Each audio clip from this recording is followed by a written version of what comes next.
Si son zurdos de mierda. Acá hay libertad de expresión. ¿Sabes cuál? Al zurdo de mierda no le podés... Porque son una mierda. ¿Qué, Larreta, como el zurdo de mierda que sos, ¿a dónde la vas a ir a buscar, pelado asqueroso de mierda? ¡Zurdos de mierda hoy! ¡La van a pasar para el orto! ¡Hijo de... ¿Por qué no te vas a la reconcha? ¿Es un santo? No. ¿Es un profeta? No. Es Javier Milei y ha venido para salvar a la Argentina. Sin duda, Milei se ha convertido en todo un fenómeno de masas en un tiempo récord, pero no solo ha sido por su estilo histriónico y escandaloso o porque finge muy bien que sabe de economía, sino que ha estado apoyado en varios pilares que le han catapultado a la fama. El primero de esos pilares es su jefe, el empresario Eduardo Urnequian, que preside la Corporación América, un grupo empresarial que tiene hasta su propia televisión, además de tener multitud de conexiones políticas que le han dado jugosos contratos públicos.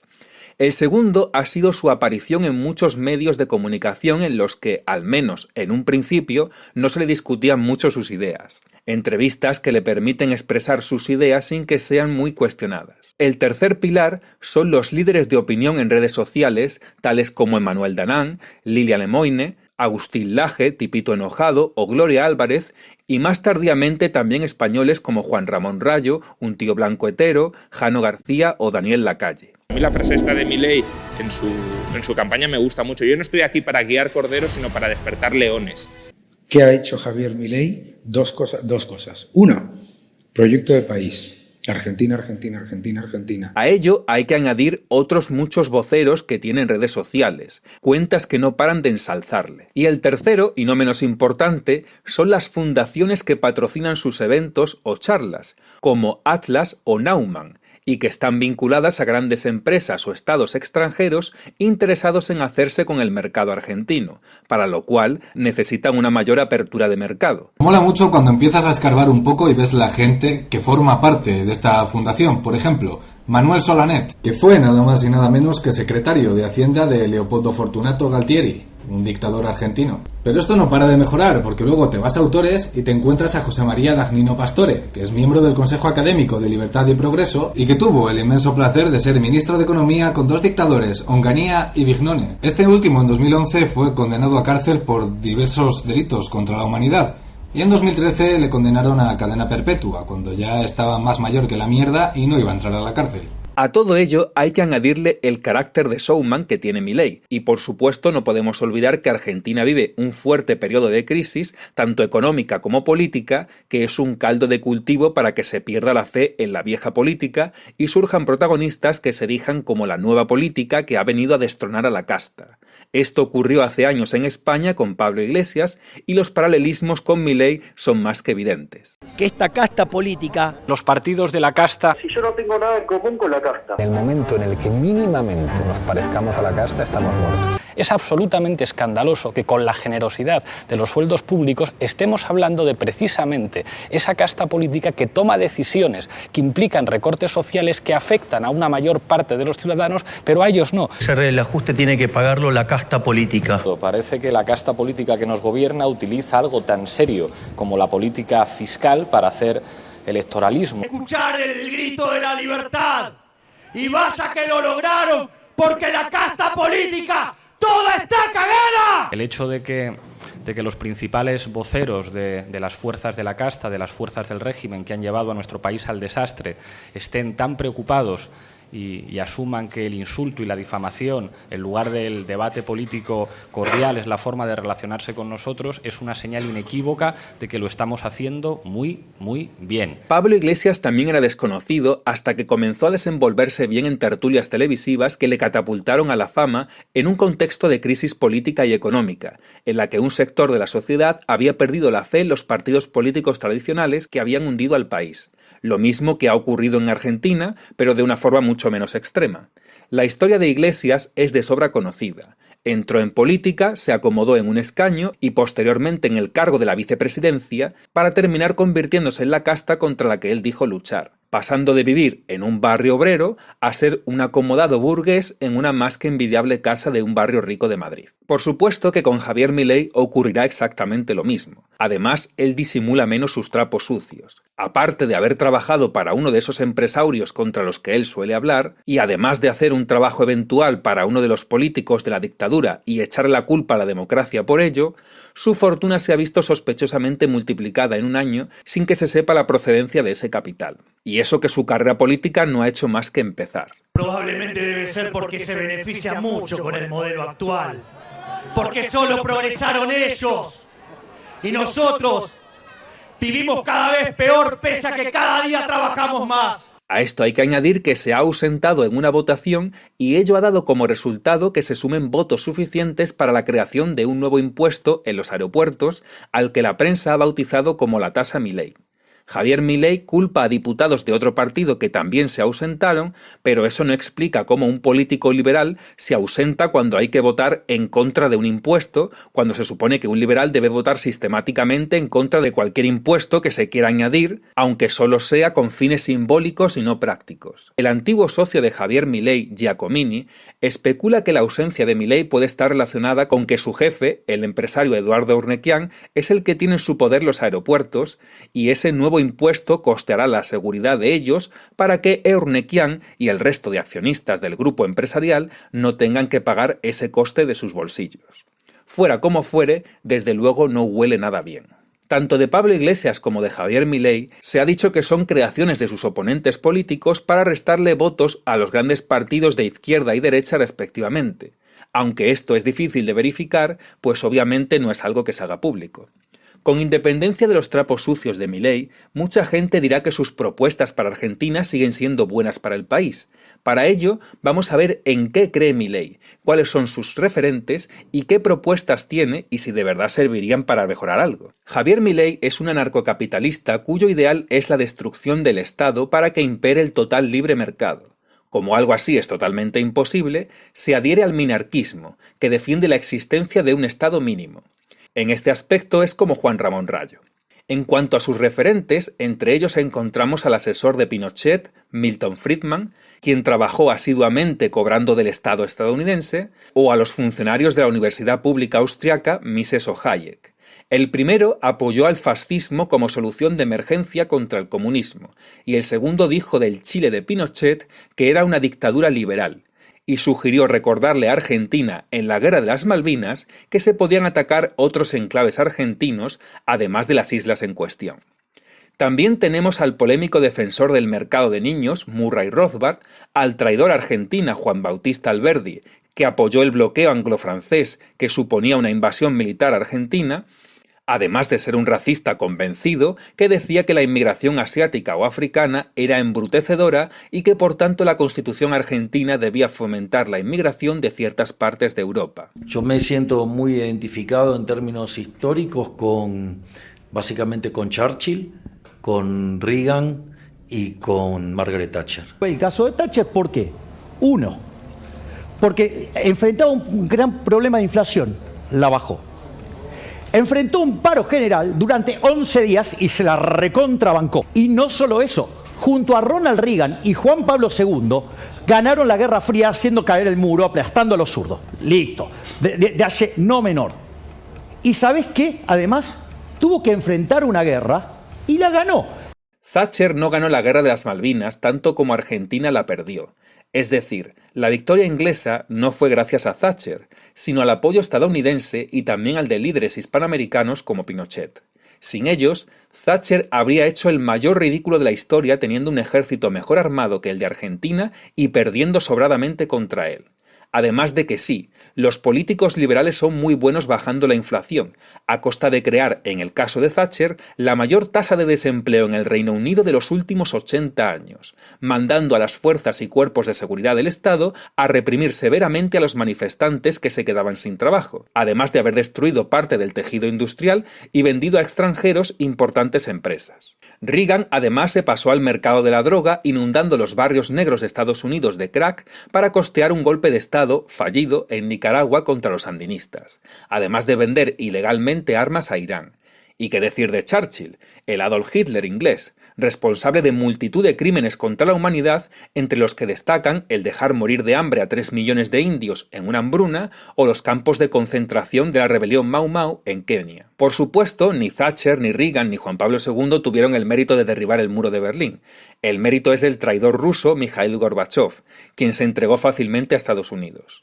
Para colmo, también tiene interiorizado el supremacismo protestante de la ética del trabajo, que mágicamente les hace más trabajadores y eficientes que los católicos. Lo analizó fue Max Weber. La lógica protestante favorecía el crecimiento económico y, digamos, y de repente la lógica católica no. Pero bueno, sería injusto acusar a Milei de idolatrar incluso a criminales, ya que él, como buen liberal, lleva la ignorancia en historia como bandera, y no sabe nada de todo esto, como tampoco sabe nada de cómo llegaron a donde están hoy los países ricos, ni otras muchas cosas. El reclamo de Argentina por las Islas Malvinas no es, digamos, o sea, sacado de la galera. O sea, es obvio, ¿me entendés?, que en Estados Unidos lo resolvieron mejor. Digo, cuando llegaron los holandeses, ¿qué hicieron? Le compraron la isla de Manhattan. Sí. Bueno, o sea, digamos, tenían una tradición liberal. Los españoles no traían una tradición liberal. Para empezar, la palabra liberal en sentido político comenzó a usarse en la España de 1812 con los liberales de la Constitución de Cádiz. Para terminar, España también vendió algún territorio, como cuando Fernando VII le vendió Florida a los estadounidenses, sin que estos llegaran a pagar su coste. Así que Fernando VII debe ser muy liberal. Y aquellos países que son más libres son 8 veces más ricos que los reprimidos. Lo que hay que comparar no es cuán, entre comillas, reprimido está un país en los últimos años, sino qué países han tenido estados que han fomentado la industria cuando no directamente la han creado y qué países no. ¿Venezuela o Cuba han tenido planes de industrialización eficientes desde el Estado? No, jamás. ¿Corea del Sur o Japón los han tenido? Sí, y a lo grande. E incluso Suiza aplicó proteccionismo a su industria como hoy le aplica a su agricultura. En esto básicamente se basan las recetas económicas que vende Milei y casi cualquier liberal. Llega incluso a apropiarse de Nueva York como logro estético del capitalismo, cuando Estados Unidos ha sido todo un ejemplo de éxito intervencionista, y hasta día de hoy se ve cómo protege su industria y tecnología boicoteando a la competencia que le hace China. Para colmo, esta conferencia la abre con el logo de capitalismo inspirado en Coca-Cola, empresauria donde las haya, fuertemente favorecida por el Estado estadounidense. Los liberales ignoran, minimizan u omiten el papel del Estado, dándole todo el mérito al sector privado, lo cual lleva a concluir que el Estado no debe intervenir en nada y que el sector privado tiene que seguir por sí solo su curso. ¿Y a quién beneficia esta política? A Argentina no, desde luego. Toda la política de Javier Milei es profundamente proanglosajona. Es decir, mis socios, digamos, en mi definición, son Israel y Estados Unidos. Son mis socios naturales. Si yo llego a ser presidente, mi primer viaje va a ser a Israel. Y es más, voy a proponer cambiar la embajada, desde pasarla de Tel Aviv, pasarla a Jerusalén. ¿Y con China? Yo no haría negocios con China. Pero es el segundo socio comercial de la Argentina, palo a palo con Brasil. Si rompemos relaciones con China sería una tragedia macroeconómica, Javier. No, es falso que sería una tragedia macroeconómica. Podríamos hacer transacciones con el lado civilizado de la vida. ¿Cuál es el lado civilizado de la vida? Occidente. O sea, yo, digamos, no hago transacciones con comunistas. Pero nada de las guerras de Estados Unidos, que han violado el derecho a la vida y a la propiedad masivamente. La primera potencia violadora de derechos humanos desde la Segunda Guerra Mundial es Estados Unidos. Así que iraquíes, libios, sigrios, etc., se siente, no merecéis el respeto irrestricto de vuestro proyecto de vida. Además, su política monetaria de destruir el peso argentino fulmina la poca soberanía monetaria que le queda a Argentina en favor de Estados Unidos y de su Banco Central, que por cierto es aquel banco que criticó su muy admirado Milton Friedman. La dolarización. Se podía dolarizar. ¿Seguís con la idea? Sí, es absolutamente factible. El Banco Central, el sueño de Milei. ¡Pará! Bueno, basta. Pará. Ahí está. Si Iberoamérica se dolariza, Estados Unidos tendrá el mismo poder en ese aspecto que el que tiene Alemania dentro de la Unión Europea con el euro. Y como español que vive en un país asfixiado por la Unión Europea y el euro, os adelanto, no acaba bien. La dolarización no hará más que ahondar en el colonialismo estadounidense y reforzar el poder globalista, que ansía un gobierno y una moneda mundiales sin que existan aranceles ni fronteras. Milei plantea volver a la época de la Argentina potencia, que dependía del sector agrícola, ganadero e industria alimentaria, sectores nada tecnológicos y de productos baratos con los que es imposible convertirse en una potencia económica a día de hoy. Además, esa Argentina potencia no fue más que una colonia de Inglaterra, puesto que la libertad de mercado permitió al Imperio Británico hacerse con la economía argentina hasta el punto de que las reservas argentinas estaban casi todas en libras esterlinas, y cuando llega Perón poco pudo hacer con esas reservas en libras. La apertura de una economía puede servir si se hace como en China o en Singapur, que tuvieron estados fuertemente participativos que crearon empresas. Tenían claro que había que copiar a esas empresas extranjeras para crear las suyas.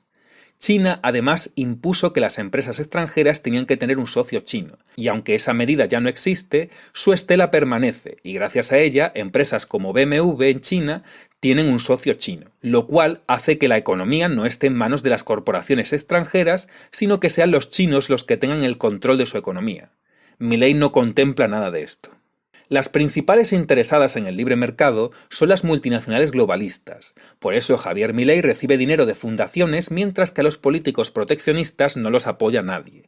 Incluso el progresismo apoya que haya más tratados de libre comercio y nunca hablan de proteccionismo.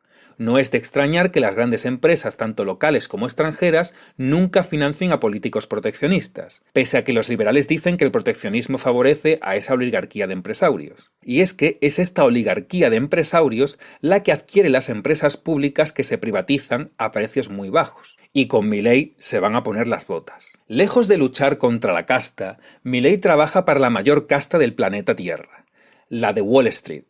Si la izquierda globalista es el progresismo, la derecha globalista es sin duda el liberalismo. Y lo más maquiavélico de todo es que ni progresistas ni liberales son conscientes de que sirven a tal fin. Los políticos no son la casta, son las mascotas de la verdadera casta. No sería de extrañar que tanto Milei como Kirchner fueran financiados por las mismas grandes corporaciones estadounidenses. El programa electoral de Javier Milei es sencillamente de risa. Nada más 18 páginas de Word con interlineado 1.5 lleno de palabras bonitas y propuestas vagas. Por ejemplo, cuando habla de los recursos naturales solo usa palabrería sin concretar nada. Si añadiese un par de veces la palabra resiliencia, parecería un extracto de la Agenda 2030. Hay incluso algunos apartados que directamente ocupan 2 o 3 líneas. Una de las partes más extensas es la educación y habla vagamente de imitar el modelo de investigación de Singapur o el de aprendizaje de Finlandia. Me pregunto si Milei sabrá que el modelo finlandés es casi en su totalidad estatal. En el apartado de salud destaca que el gasto público en sanidad es alto con respecto a otros países del mundo. Desde luego no es más alto que ningún país rico de Europa Occidental o de Norteamérica. De hecho, el gasto público en salud argentino es muy parecido al de la muy liberal Chile o al de Uruguay. Ahora, si Milei está pensando en Senegal o Namibia cuando se refiere al resto del mundo, entonces sí, tiene razón. En el apartado de libre comercio dice que va a quitar todos los aranceles y toda dificultad para importar al mismo tiempo que quiere firmar acuerdos de libre comercio con cualquier país. Vamos a ver, Milei. Un tratado de libre comercio consiste en que 2 estados acuerdan con qué productos van a comerciar de forma más libre. Por ejemplo, retirando o reduciendo mucho los aranceles. Entonces, ¿qué país va a querer firmar un acuerdo de libre comercio con Argentina si de antemano ya le vas a quitar todos los aranceles y trabas y hacer su mercado de libre acceso a cualquiera? Es decir, al ser el comercio argentino de libre acceso, los demás países podrían entrar libremente sin necesidad de acuerdos de libre comercio, y sobre todo sin necesidad de abrir ellos el comercio de sus países a los productos argentinos. En otras palabras, Milei estaría abriendo unilateralmente el comercio argentino gratis hasta el punto de que el país más proteccionista podría comerciar libremente con Argentina sin una contrapartida. Las ideas estrafalarias de Javier Milei también le hacen jugar malas pasadas y entrar en un mar de contradicciones. Por ejemplo, un político que renuncia a las Malvinas en Argentina está poco menos que pegándose un tiro en el pie, aunque Menem fue quien verdaderamente las vendió a Inglaterra con los acuerdos de Madrid, que ahí es donde verdaderamente Argentina pierde la guerra. Entonces Milei se ve obligado a sostener tesis contradictorias como que va a negociar la recuperación de las Malvinas teniendo en cuenta la opinión de la gente que vive allí, lo cual es absolutamente imposible porque los habitantes de Malvinas son los principales opositores a la recuperación de ese territorio por parte de Argentina. Entonces, ¿qué primará Milei? ¿El derecho liberal de autodeterminación o la legitimidad de la soberanía argentina sobre las Malvinas? Milei dice aportar una solución al conflicto, pero en realidad no ha aportado ninguna.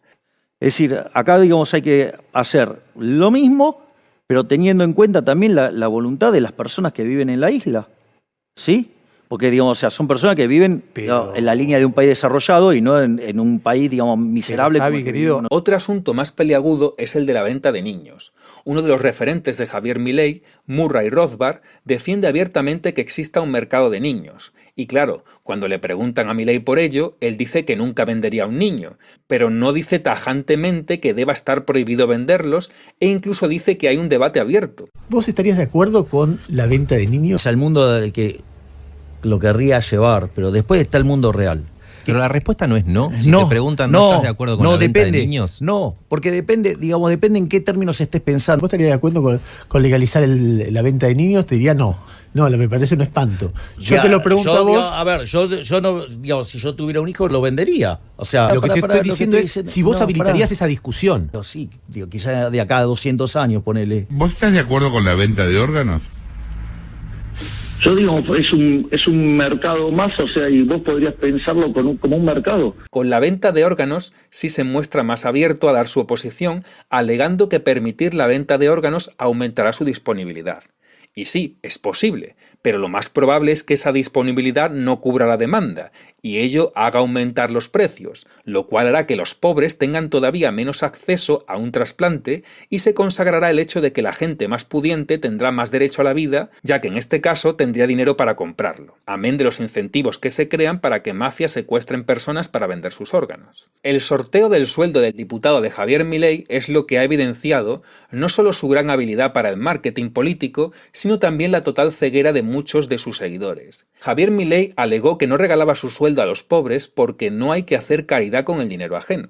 Sin embargo, no le importó hacer un sorteo con dinero ajeno que, por supuesto, le supuso una brutal notoriedad mediática y se convirtió en todo un evento en el que participaron muchísimas personas para intentar cobrar ese salario.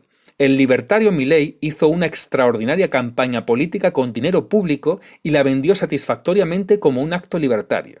Sencillamente brillante. ¡Destrucción! ¡Destrucción! Otro de los grandes aciertos desde el punto de vista del marketing y que es comúnmente usado a día de hoy es la simplificación que hace de la realidad para hacerla digestible a todo el mundo, al mismo tiempo que alude a los sentimientos más gregarios del nosotros contra ellos. De igual forma que los progresistas utilizan el nosotros, la democracia, contra la extrema derecha y el fascismo. Milei hace lo mismo utilizando el nosotros, los defensores de la libertad, contra los zurdos liberticidas. A lo que Milei añade que los liberales son superiores estética y moralmente. No es solo una bella señorita.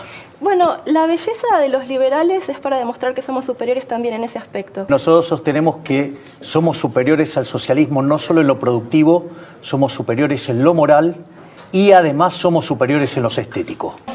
Iremos al Banco Central. Siempre rescato, digamos, que Al Capone para mí es un héroe. ¿Qué es lo que hizo, digamos, el benefactor social Al Capone? No me meto acá para guiar corderos, me meto acá para despertar leones. Alabando así a su público para que se crean leones cuando son ovejas como las de cualquier otro pastor. Si vos tenés que elegir entre no comer y ser explotado durante 18 horas, o 14 horas, o 10 horas, yo elegiría ser explotado. Pero esa no es mi voluntad. No, bueno, ¿cómo que no? También podés elegir que morirte si de querés hambre. morirte. Javier, ¿vos sinceramente defendés el derecho a morirse de hambre? Y claro, no, es que en tu concepción sería legítimo que alguien le compre un brazo a un tipo porque le gusta coleccionar brazos. Y si alguien se lo quiere vender, ¿cuál es el Pero- problema? El único problema es cuando se mete el Estado en el medio. Y este, señores, es el héroe que va a salvar a Argentina. Soy el general ANCAP. Vengo de Liberland. ¡Viva la libertad, carajo! ¡Viva la libertad!